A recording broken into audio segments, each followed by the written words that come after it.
going on, everybody? Cool200 here, back with another NASCAR diecast review video. And today we are reviewing one 2017 diecast that I just got, and the rest of these are 2019 diecasts. I know I'm pretty far behind here. It's almost the end of 2020, and I'm reviewing 2019 diecasts, but you know what?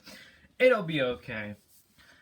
So, yeah, it's crazy, but a lot of these diecasts are very, very nice looking, as I just completely missed the Harvick right there, and the last three. There we go. So the first diecast we are going to be reviewing is Gray Goldings, number 23, Sun Frog car. I just got this one. This one was not really scheduled to be in this video, but whatever.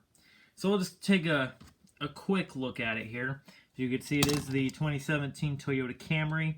You got the, wow. That's the second car I've thrown. You've got the Sun Frog right there on the hood. Very nice. Nice and green and black. You got sunfrog.com with the frog peeking out there. The number 23 for BK Racing. Of course, a team that is now no longer in NASCAR. On the back here, you got the rookie stripes along with, what is that again? What is that? Schluter Systems, maybe? I don't know. Core LaJoy sponsors them now. You got PF Changes, Caters.com, Sunfrog.com there, of course with the number 23, with the green roof, and of course you do have the other side. The only reason I bought this diecast and bought it late is because it actually is a very solid looking diecast. I really like the look of it. I wanted it for a while. I didn't really have any more diecasts to buy, and I still had money on cards, so I said, eh, I'll buy some later diecasts, and I just bought this one, so cool looking. I like it. Yeah, we're going to go ahead and move on here with Kyle Larson's number 42 Credit One Bank Chevy Camaro's DL1 for 2019. Actually, this one might be a 2020. Yeah, this one's a 2020. Okay, this was not scheduled to be in this video. Yeah, this is the 2020 car. But anyways, you got Credit One Bank there with the Chevy nose. You've got Credit One Bank there. No McDonald's or Advent Health on this car. Of course, he only ran this 4 times before Matt Kenseth took over for the obvious reasons. But, yeah. You got Credit One Bank on the back. Nothing on the deck lid. Credit One on the roof, along with the white 42. And you do have the other side of the diecast. A very crisp, clean-looking car for Kyle Larson. Of course, he does no longer drive this car, but this still is a 2020 diecast. I'm not sure if there's really any differences from this one and 2019, but that's kind of why I thought it was 2019 at first, was because I forgot that this was the only kind of double that I bought. Like, his 2019 and 2020 really just looked the same, and I wasn't buying the cars that really looked the same as last year, so yeah, my mistake there, but cool diecast nonetheless. The next one we're going to be taking a look at is Brad Keselowski's Alliance Truck Parts Ford Mustang from 2019. I only bought this one. It looks the exact same as 2018, but the Mustang, you have to buy it with the Mustang. You got Alliance Truck Parts there in Pennzoil. It is the normal scallop scheme that we have seen with this company for a long time. You got Alliance Truck Parts, SKF, Auto Trader there, Snap-on, and of course, Discount Tire. I do like this scallop scheme. I like the yellow and the black. I think it really does look good for this scheme. You got heavy-duty truck parts right there. You got Worth on the deck lid. Nothing on the roof except the yellow 2. And of course, you do have the other side. So again, a solid-looking car. Not much to write home about, you know. It's just his normal Alliance Truck Parts car, just on the Mustang mold. So, there's that. Alright, the next one we're going to be taking a look at one of the 3 Harvick cars for this video. is Kevin Harvick's Harvick beer car. He ran this special paint scheme. In obviously the playoffs, it has all the playoff markers, all the green stuff. But this is basically his normal Busch beer paint scheme. It just says Harvick on it, so it's Harvick beer right there with the normal blue background, and all of the mountains and stuff looks really cool. Same with this side, you can see like all the mountains, the trees. You got Harvick, you got Haas, Jimmy John's, Mobile One. I do apologize for my nails, I know they're quite long, but anyway. Very, very solid looking paint scheme as the normal Busch beer paint scheme, but again, it just has Harvick where the Busch is supposed to be. You got Harvick on the back here with Mobile One, again, green spoiler. You got Harvick there. You got Jimmy John's on the roof with the 4, and you do have the other side. So again, something cool that Busch beer did for Kevin Harvick. Yeah, Busch beer has really gone all out with their paint schemes this year. Last year, 2017 was good. They've really hit the nail in the head with some good looking race cars. Like you got 2 good looking ones here in this video. You got 1 more coming in the next. You had his Millennial car. You had the Clash car that was just like, you know, the beer cutout can. You had the flannel car. They've had a lot of good paint schemes in. This one, again, just the normal Busch paint scheme, but with Harvick on it. So, just something fun. We'll take a look at another Busch paint scheme here. This is the Busch Duck Unlimited car, I think. You got Busch right there with the yellow, orangish hood. And then you got, like, some grass and some green dirt looking there. Yeah, see, it's the Ducks Unlimited car. You got Busch, Ducks Unlimited there, Haas, Mountain. Again, a cool looking paint scheme. I like the grass and the sky, and there's a lot going on with it, but it's cool. On this side, you've got Busch and 2 Ducks Unlimited logos, and of course, Mobile One. You do have Busch beer right there, and Busch on the roof with the 4 laying in the grass, which is cool. And, of course, you do have the other side. So, again, Busch beer going all out with their paint schemes. This one is no exception. He did win in this car, I do believe. Mistake me if I'm wrong, but I think he won in this car. So, that's cool. You got the clean version and the raced version. So, there you go, Kevin Harvick fans.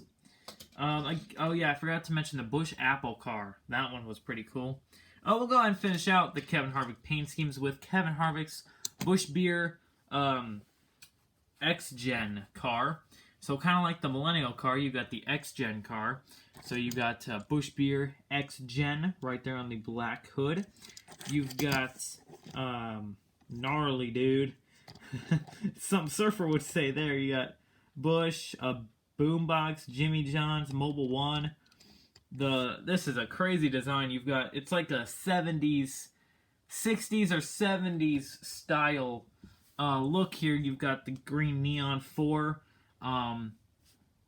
Really is cool looking. I love the laser going across and like the dance floor type look for the mountains.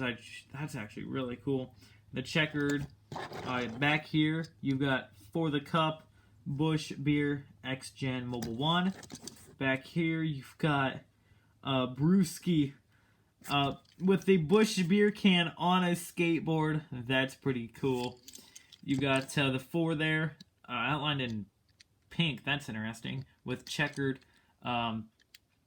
roof. You got Jimmy John's there, and of course you do have the other side with a palm tree. You got Fresh. A little bit of a different look on this side. Kind of cool. But yeah, just an overall really cool looking paint scheme. This one was definitely one of my favorites out of the Busch cars that they ran and made into diecast last year. So yeah, I know a lot of people love this car, and it looks pretty darn cool. Oh, sorry, it looks gnarly, dude. Okay, I'm gonna stop. That was bad. I'll admit it, that was bad.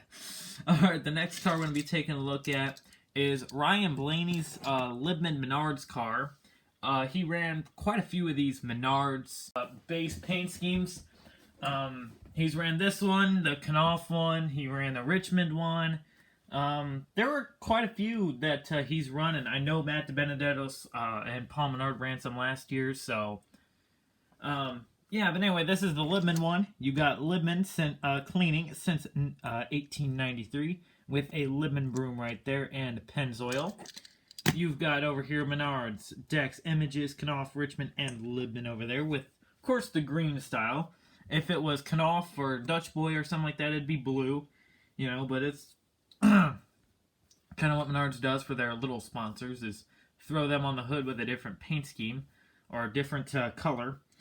But, yeah, onto this side, you got Menards, all the little Menards paint schemes there, nothing on the roof but the black number 12, and of course you do have the other side of the diecast. So, not much to say about this car. I like the green and the neon yellow. I think it looks pretty good,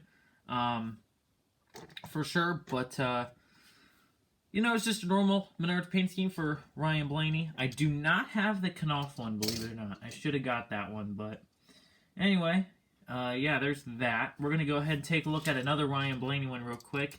This is the Richmond Water Heaters Menards car that he ran in the playoffs. As you can see, it has all the green stuff, or on all the Monster Energy banners and stuff. You got the green splitter and spoiler. You got Richmond Water Heaters right there. This time it is a black hood instead of the green Libman hood.